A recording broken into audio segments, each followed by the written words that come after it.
everybody! We're going to talk a little bit about content marketing, how to get good content seen. So we'll wait and see if a couple of you hop on in a second. How's your day going? How's Thursday? I finally showered, so it's a bonus over here. Hi everybody, welcome, welcome. All right, we're going to talk about creating content today and how to get that content out there in bigger ways, because so many of you are creating photo shoots, collaborations, articles, freebies. How many of you are creating content and feel like all you do is spend all this time thinking about how to create? Hey Benji, you're not a photographer. What are you doing on here? It's good to see you. So just talking about how the content that you're creating from images or collaboration. So kind of talk to me how some of this content is being made. So if you're a photographer, I get it. You're photographing things. If you're a calligrapher or a florist, I assume you're working on collaborations. How many of you still do collaborative shoots or freebies? Raise your hand or give me a heart. So with that content, we need to get it in a lot of places. So how many of you feel like you've created a million styled shoots and you weren't sure if they were worth the money? How many of you feel like you constantly have all of these images, but you have no idea where they're going to get you seen outside of the current industry that you have? How many of you feel like you need to get out there, you need to be seen, right? You want people to follow you that just aren't, when I asked this question on my stories the other day, it's how do I get in front of people who aren't just other photographers, right? I don't need to market to other photographers unless they're going to be hiring me, right? So I want to go over today some really simple things that I've done with my content that has helped make it. So one, I want to walk you through what I do with a styled shoot, okay? So when I do a styled shoot, first is you need to create something that you're really proud of. And I know we all say original ideas, so I even hate saying that because I think that word is overused. I don't know if it has to be an original idea, you guys. I just think it has to have some stunning elements that could be newer trends that maybe you haven't seen. So if you're seeing a lot of the same thing, how can you do a little bit of a twist? Venues are a big deal. People getting really cool venues, that will make a big difference in some of the content that you create. But what I do is, so let's say I do an epic collaboration. So first I try and get as many vendors on as possible to collaborate, because that makes the marketing team bigger, right? So if you did a collaboration with 5 people versus if you could do one with 10 people, as long as you have to work with people who want to market. If you're just working with people who are too famous to even post the stuff, you're not going to get anywhere. I would rather work with a less famous person, less they have 80,000 followers versus somebody who has 10,000 followers who is more hungry. So at this stage in my career, I understand that the famous, popular people, it's kind of nichey up there, and a lot of times they'll participate in a shoot and then they'll barely post any of it because they want their own aesthetic, they want their own thing, they're doing their own thing. It doesn't benefit them as much because they're already really successful. They're bringing in the job. So I'd rather work with people who are hungrier, because I start a marketing plan from the beginning. So it's okay guys, if we're going to do this collaboration, I want at least 10 collaborators. I want us to have a unique vision. We can only bring people on that we feel really, really called to work with. And then all of us have to follow the marketing plan.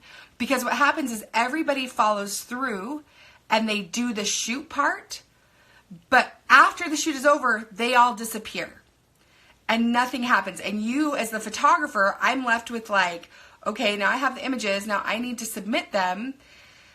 Then they go on the post and it gets zero traction. Maybe let's say you're getting it on Magnolia Rouge. So Magnolia Rouge will totally shout it out, 2 or 3 posts, and then the whole shoot's gone. It's done. That's it. All that money, all that time for one day of promoting it on social media and that's it, that is the worst marketing plan. Do you guys understand how that is such a bad marketing plan for your content? So this is what I do. One, I try and get it in a magazine first because that will get you more credit, more seen, right? Like that's, for some reason we think magazines are better. They're really not as far as like booking clients. They could be depending. I think it's more for our own egos or whatever that we want it, but it does show you have a place in the industry if you're in the magazine. So you do the magazine first. As soon as the magazine comes out, you submit it to the first online blog publication in the US and you let them know, hey, this was published in a magazine. How do you like it? Let's have you put it in there. So you submit it to the second place. Then you take that and you wait until that's published and then you come up, and when they're done, there are a couple other US publications with the Wedding World who will publish it if it's already been published on like Style Me Pretty or Once Wed. They will still publish it, especially if it's a really good shoot, which I only invest in like really solid shoots these days, so I know they'll get accepted. So that's the first thing. Know the work is going to get accepted. So then once it gets the first US online publication, then I submit it to the second US online publication. And then that plays out another couple months. Then I submit it to the first UK or Europe publication, and then I'll get it published twice in Europe and even some European magazines. Then you start, from all of these publications, what you have to do is your whole team has to be responsible for getting 10 comments. So each person on the team, the florist, the photographer, the calligrapher, they have to be responsible for having 10 of their friends and family, their mom, their grandma, whomever, comment on the blog post that the company put up every time it's published, so that you then have like, where all the other things have like 2 or 3 maybe random comments, you have like 50, 60, 70, 100 comments. That means the publication will be like, whoa, people really liked this. And have your commenters say like really specific comments, like really great comments that they love, right? That is something I did not realize hardly anybody does. Like nobody does that with their content. They don't plan out who's going to comment on it. They don't rally the troops to get that. They don't ask some friends to be like, hey, can you go over and pop in? I do it every single time. So that's a huge way to really get the content in. Then once you've gone through the whole publication circuit, then you start marketing it on your own website, and you do that in different ways. Is this boring, you guys? Is this okay? Tell me if you have any questions. I want this to be interesting, but marketing, like, to me, is so fascinating. So I just started like studying content marketing so long ago because everybody's putting out a freebie now, right? Everybody is putting out something, and it's like, how do I compete in this world where everybody's doing this stuff? So you always have to be one of 3 things. You have to be either better at it, faster at it, or cheaper. So you can do these things when you're putting out content, like how am I going to be, I choose to be better and faster, except for with a couple things. Like some courses that I'll put out, I'll want to be the cheapest one because it converts people in the door.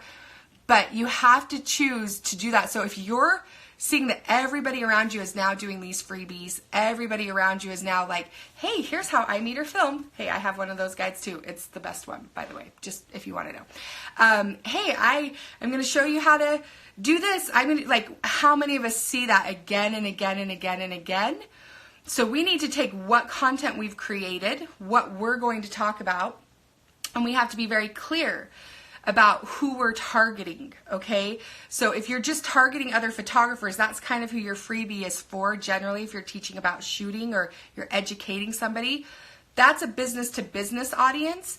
A business to client is targeting brides. So how do I target the brides? I do it a lot on Pinterest.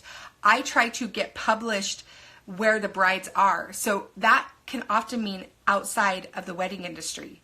You guys have a lot of knowledge in your head where you could write up an article to potential brides and submit it to various blog posts outside of the traditional Style Me Pretty, Ruffled, Magnolia Rouge. We all just think of that for publications, but there are like Working Women magazines that you could write an article for about like 10 things I've learned from how you should do your wedding from being a wedding photographer. That's really valuable information. I'm giving away all my ideas. Tell me to stop. I'm shutting it down. Why am I giving all my ideas? Just kidding.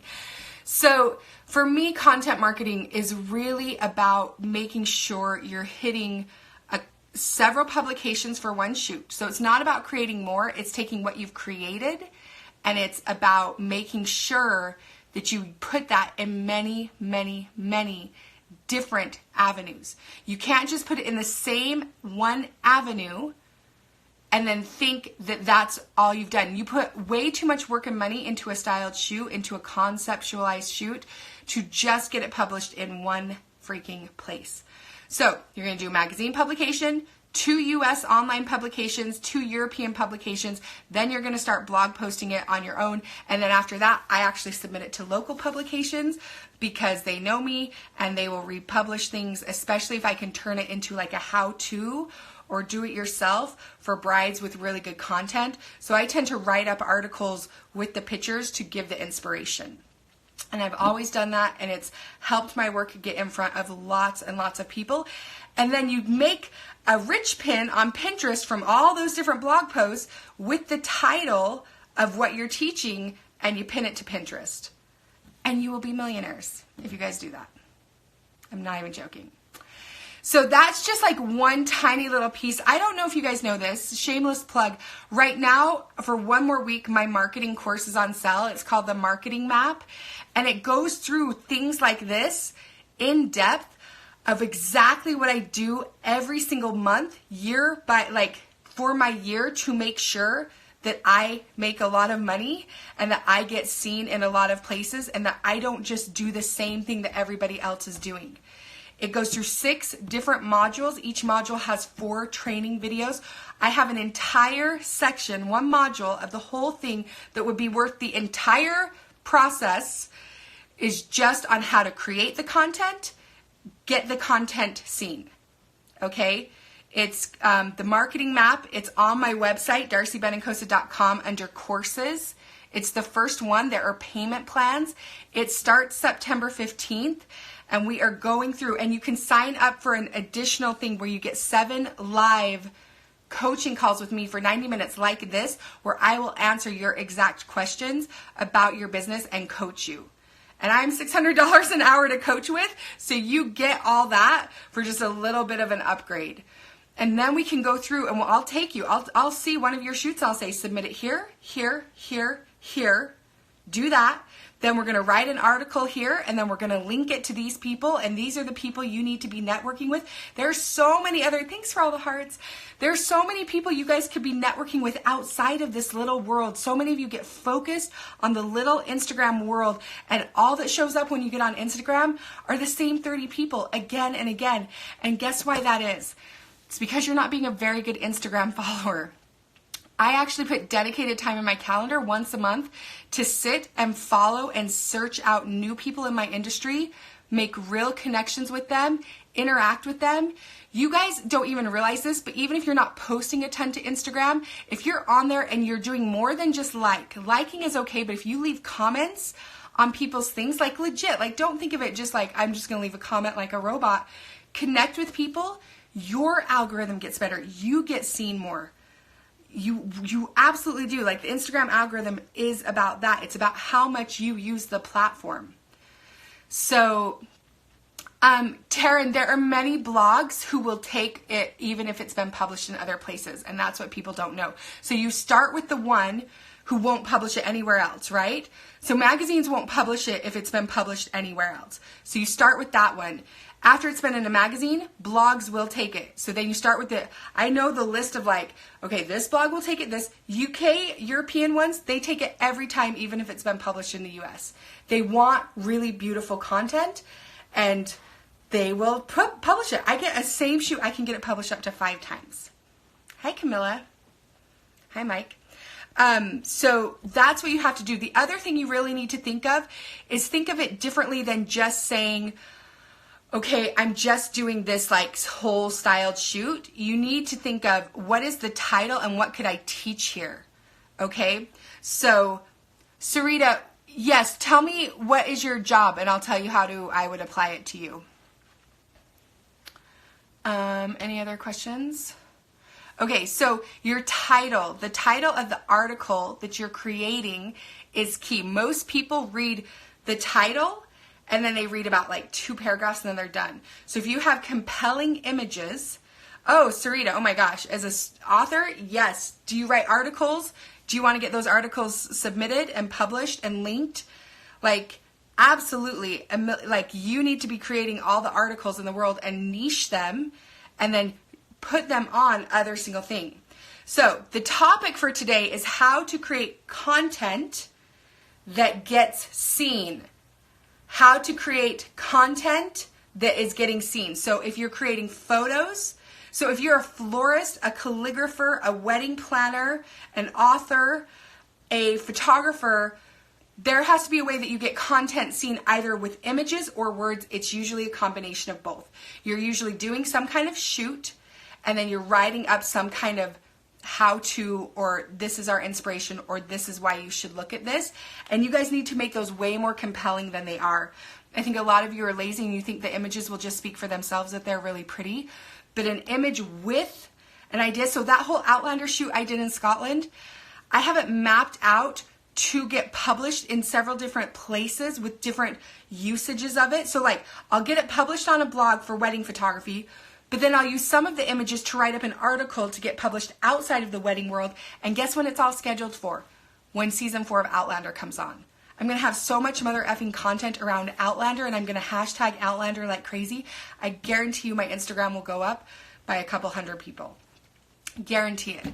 Guarantee these things will be Pinterest. If I have Outlander inspiration out there and I hashtag and title every keyword for Outlander, when Outlander airs in November, I mean, that's crazy, right?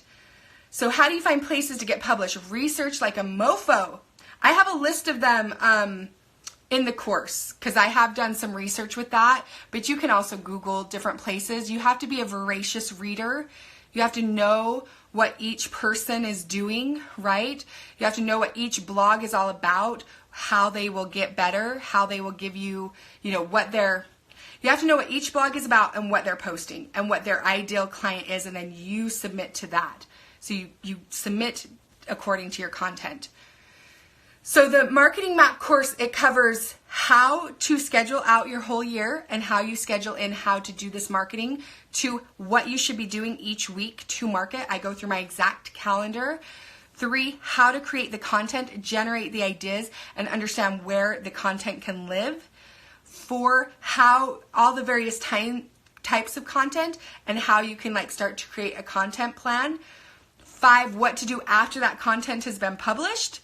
6, how to get clients in the door to book from you. And 7, how to really sell. So I talk about how I write client proposals because I vary them up for every client that I do. How you do branding, how you get your own branding shoot, how you create a brand. A brand is so much more than just a symbol and color palette. Your brand has to come from true brand stories, brand values, right? Some of you heard me talk about that yesterday with Sophie, but you go to the store, you're being hit with brand values all the time. If you have the choice between organic milk and regular milk, that's brand values. So that brand is saying, hey, it's important for us that our cows are kept free in a pasture, and thus we have to charge you more for that. And if you're in alignment with that brand value, you're like, I will buy the organic, I will pay extra. Makes me feel better as a human to pay extra money for the cows to be a little happier than if you're just my brand value is cheap as possible. I just want the cheapest as possible. I don't care if it has hormones in it. I don't even get what the hormones are. I'm buying this. That's what I'm buying. I don't believe in organic. So the person who has the brand value of that will buy that milk. Person who believes in organic will buy that. That's a brand. So your brand values, what you're putting out, what you're creating, what you're passionate about, it's more than a logo. It's more than a color palette. A lot of people think branding is just what their graphics look like. That's the wrapping paper on the present is the color and the bow that you're tying it up from. So the course is called The Marketing Map. It's only on sale until next week, you guys. It's pretty much almost full. I've been selling it for the last couple of weeks. I will be going through lots of it. There's a Facebook group page where you can ask all of these questions. If you're like, hey, where are the publications? I should put this publication. We will answer you. We will help you source some things. We'll show you some good Google terms to use. And it does go away though. So you cannot have access to it after September 15th. So it's The Marketing Map. It's on darcybenincasa.com. So if you go to darcybenincasa.com, courses, it's the first course. And it is worth every single penny. It's everything that I know about how I've coached people. Many of you don't know, or you might be new to my page. I've been a business coach and consultant for big companies and small companies for the last 3 years. Everything that I taught and teach during my private coaching, I have put into this course. So those of you who can't afford private coaching with me can afford this. It is worth every single penny, probably more, because I am an over deliverer. I was reviewing some of the content the other day, and I'm like, oh man, everybody does like 7-minute videos, and each of my training videos are like 18 to 20 minutes. But it's because I have a lot to say. I have a lot of knowledge up here, and I want to be able to share it as much as possible so that you guys don't feel that hopeless feel of like, how do I make my business work? How do I earn money? How am I going to get seen? I'm so tired of only being seen by people in my industry. I need to get further reach. A lot of you are in little bubbles of dealing with the same 100 people. You're like, you follow the same 30 people on Instagram, and then you have the reach of like the same 100. Even if you have lots of followers, the reach is smaller than you think because of the algorithm. You need to spend time not being in that like not getting trapped in your algorithm. Does that make sense? Do any of you guys have questions? Oops. Poppy Seed Photography. That's a cute name. Poppy Seed. It just sounds very happy and makes me want a muffin and to get my picture taken. Yay. Okay, so more things about content. I ask the editors of the major magazines I want to get published in. I email them every year to ask what they need content of so I can create it for them. So that's a big thing that I do. I also, when I post blog posts, it's really important that you guys link to other things. So if you used Frou Frou Chic in your post, link to that. The Girl Who is a Novelist, if you reference Stephen King, link to Stephen King's website, link to the IMDb page of the movie you're referencing, you know, if they've made his book into a movie, link in so many things, and then send people an email and say, hey, I mean, obviously not Stephen King, but find smaller people to link to. Say, hey, you know what, I was doing a thing on this, and I actually linked to your item because we used it in our shoot. I got so much kickback once from Pottery Barn because I used a ton of their stuff in one of my shoots, and they ended up asking to publish it, like wanting to use some of the images for stock and offering to pay for them and all of that good stuff. So you never know if you're linking, but I linked to Pottery Barn. I tagged Pottery Barn. I kept mentioning Pottery Barn because I was hoping that they would take notice that they just got kind of a free shoot from me, and that they would take notice of that and you know, recognize me. They reposted me a lot on their Instagram, which was awesome. So it's not about more content, you guys. It's about taking the content that you have and putting them on various platforms. Pinterest, Instagram, blog posts, then taking some of the images from that, like me with the Outlander shoot, writing up articles, hit Huffington Post, hit Mother's Magazine, hit Travel Magazine, hit a Scotland magazine. I'm going to send a lot of those images to Scotland publications so I can have those images there so that I can book more jobs in Scotland because I want to go back every year because I love Scotland. So do any of you guys have any questions about content or getting the content seen, making it better? I think just seeing how I kind of process it and how much I can do is so key. Yeah, that's kind of it. That was some. I mean, we could go on forever and ever, but I think that I think that that's a lot. That's a lot, right? Okay. I'm trying to think if there's anything else. I have all these notes. Oh, become a better follower. I said that, right? Okay. All right. Okay, you guys have a good day, and thanks for popping on and watching. Would love to see you in the marketing map. It's on It's on sale now. It ends next week. You can't get it after next week. It will be way more expensive next year because we have all these things and bonuses and so much about branding, marketing, all of that. Oh, somebody says, how do you pick those wow images? Taryn, I think it's a gut thing. I have a pretty good eye and I know what I'm drawn to. So whatever top 5 images I'm drawn to in my shoot, those are the wow ones. And then I'll usually run it past the collaborators and have them vote on which ones they think is the best. And then how do you decide what you shoot, random inspo or planned? I will always do it according to where I'm traveling. And then I also look at what's coming out. Knowing that Outlander is a really popular thing right now made it very easy to choose that. So I try and choose things that are popular in mainstream media to do inspiration about, because I know people will be hashtagging that, they'll be searching that, they'll be seeing that. Does that make sense? So like when Wonder Woman came out, my sister who's a hair and makeup artist, we did a ton of Wonder Woman braid hair and makeup tutorials, and those got tons of hits because we knew Wonder Woman would be big, right? So, all right, Kate, good to see you guys.